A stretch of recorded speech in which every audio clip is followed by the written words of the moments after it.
Oskarovka koja je ovu prestižnu nagradu dobila za kratki dokumentarni film o policajki, lezbijki u Americi koja se borila za pravo da njena partnerka nasledi njenu penziju. Sa nama u studiju je američka rediteljka Sintija Vejd. Ona je danas bila gošća Medije Reform centra i razgovarala je i sa drugim ljudima koji se bave produkcijom, koji se bave snimanjem i kreiranjem dokumentarnih filmova. Hello, Sintija, and welcome to Media and Reform Center, Naša. Thank you. I'm so happy to be here. We're also happy. I'll start like this. Sintija Vejd is an Oscar-winning director working in documentary, fiction, and commercials, according to your website. But today we've heard much more of you, and we just watched one of your documentary movie, Filmmakers. So, what is your first impression about audience here in Naša? Oh, I mean, my experience here in Serbia in general has been the audiences have been so attuned and nuanced and smart and thoughtful in terms of their observations and their questions. And being here in Naša, particularly in this really beautiful building, has been wonderful. This was an amazing conversation that we had because I was working with documentary filmmakers and people that are really at the forefront of independent journalism and media.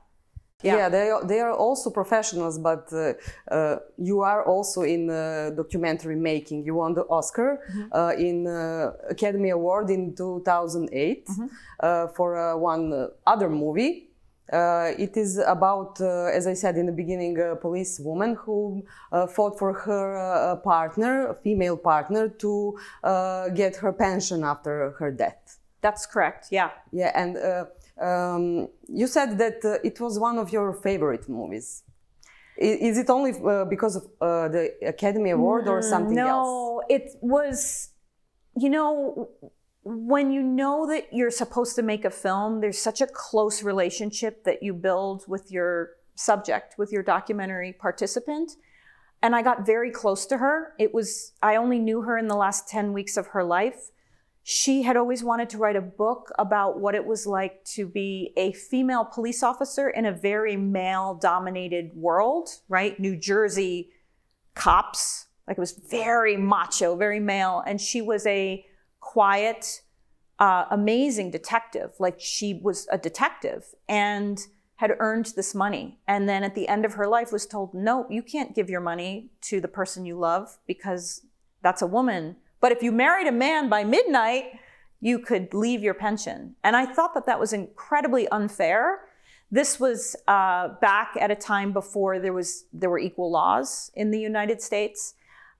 So I ended up sleeping on her couch and telling the story from the inside out. And it's those moments, I think, as a documentary filmmaker where you leave your life. I mean, at the time, I had a 3-month-old child and a 4-year-old. And I just realized this window was closing so fast. And somebody needed to be there to witness, to tell the world this inequality, it was so wrong. It was her money. She earned the money. She should be able to do what she wants with the money. And so being close to her in the last weeks of her life, and then really being even closer to her partner, Stacy, who I took to the Oscars. Stacy wore a locket at the Oscars and it had Laurel's ashes in it. So in a way, she took Laurel to the Oscars. That was really important, but it wasn't about the Oscars. It was about, we really used the film actually during an election in 2008, the year that Obama was elected, to really target states in America that were passing anti-gay legislation and to really fight for the rights for all people. The big impact. Yeah. So to make a documentary, ultimately you want to have a social impact, and that's why you do it. Yeah, of course. And the other documentary we just saw in the Media and Reform Center, Filmmakers. One of your subjects, we call them subjects, they're not actors actually in documentary movies. It's a Serbian woman. Can you tell the audience something about her?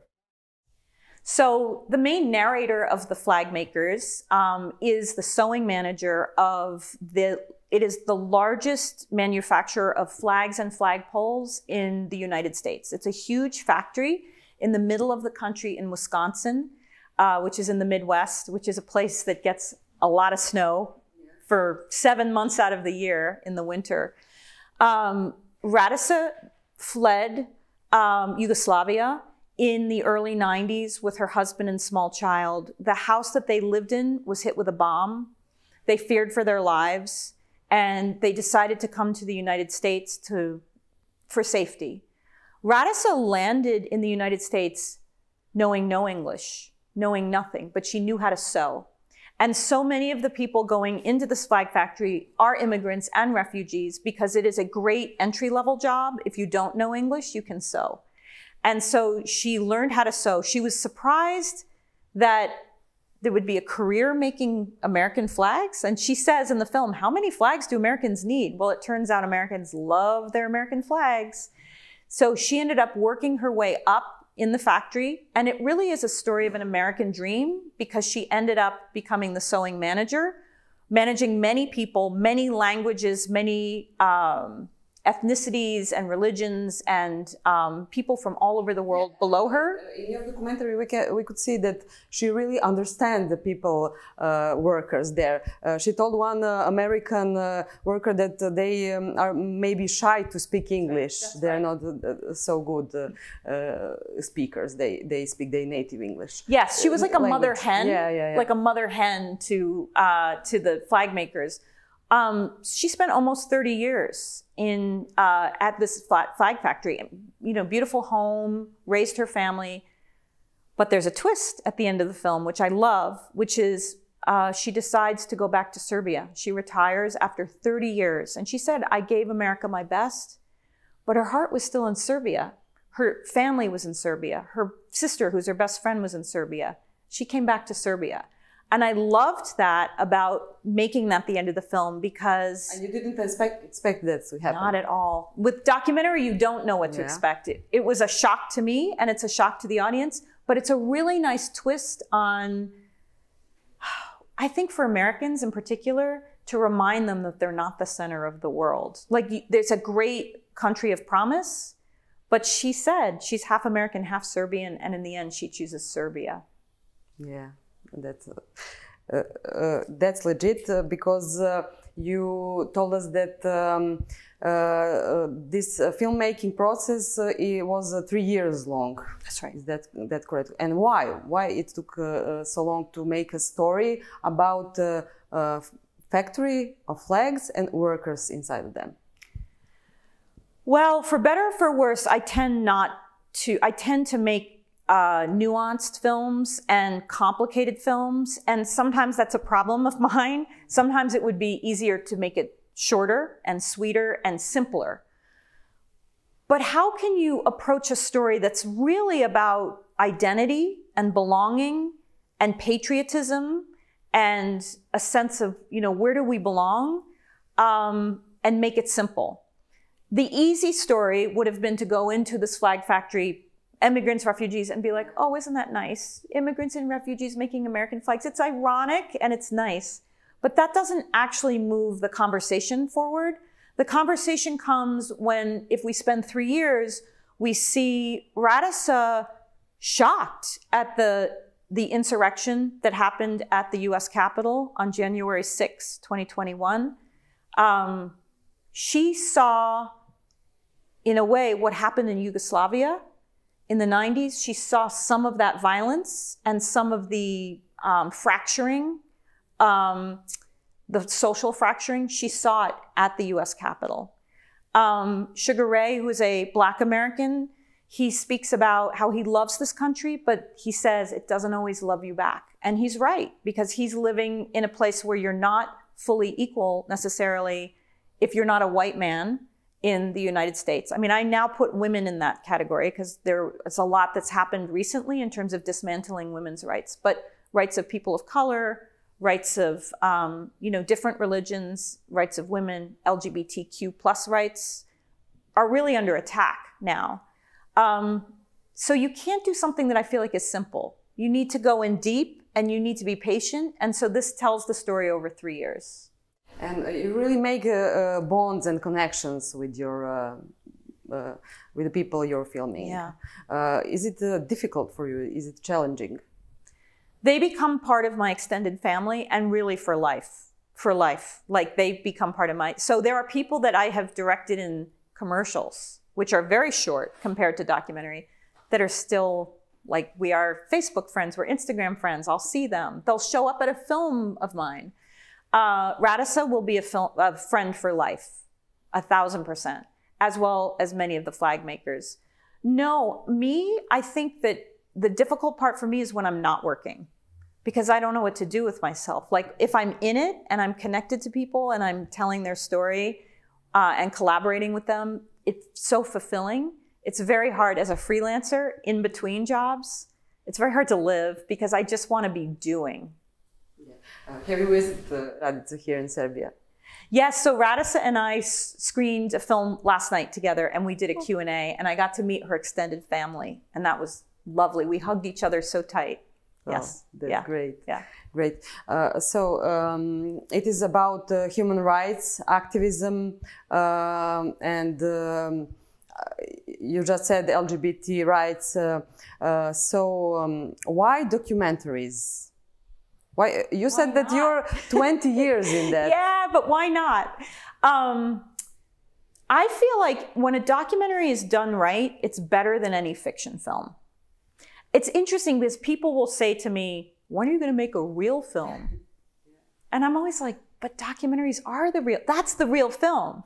And I would argue it's the real life. And in some ways, I think it's harder because with a screen, it's, making fiction is not easy.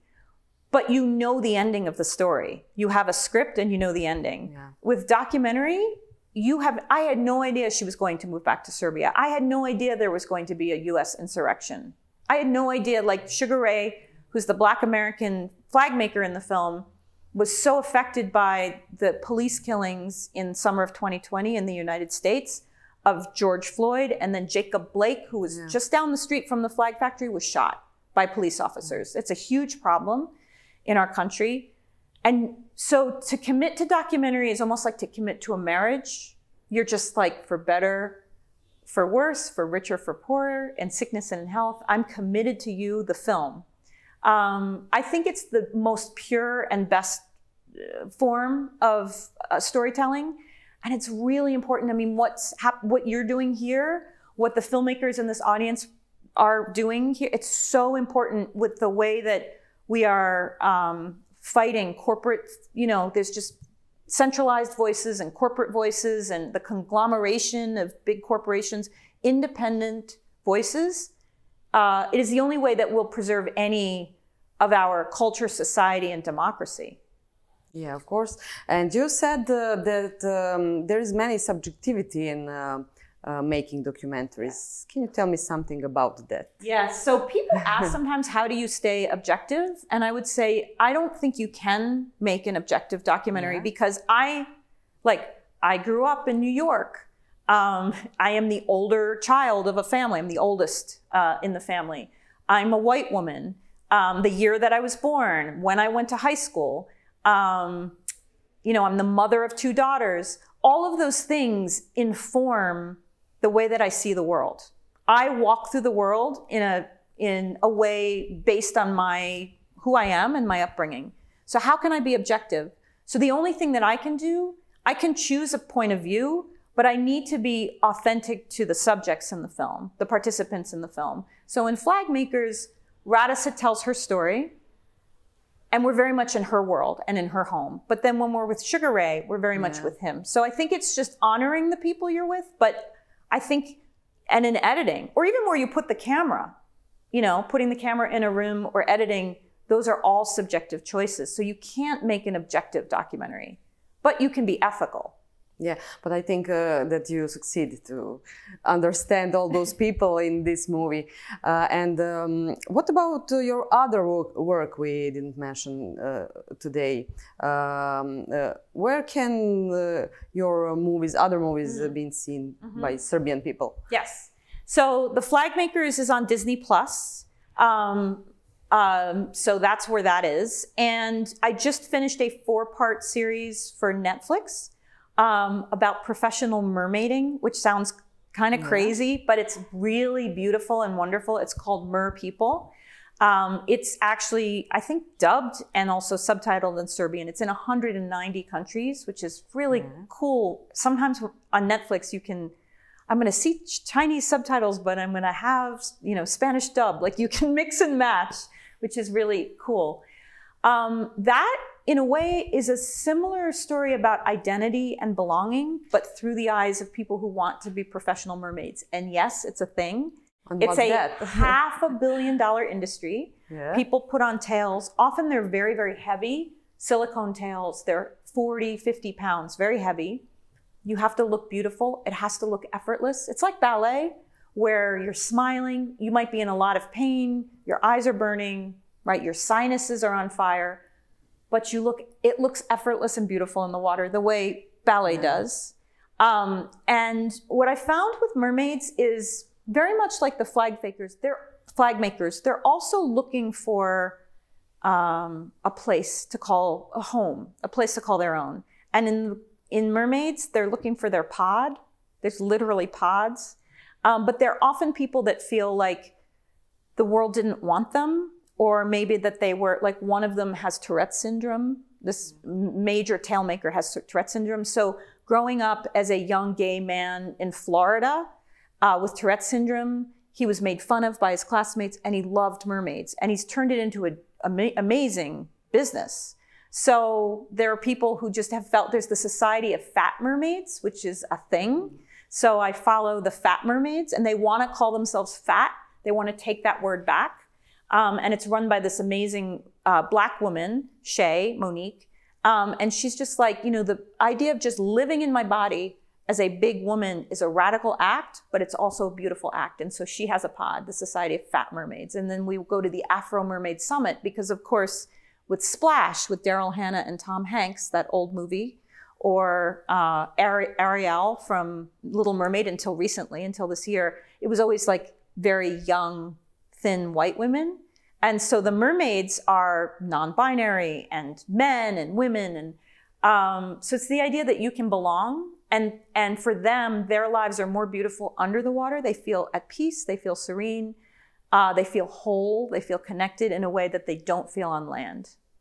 And how do you choose your topics? You said that you tried, or you had an idea of filming vampires. Yes. But you gave up. We're giving up on vampires. Why? Why is that?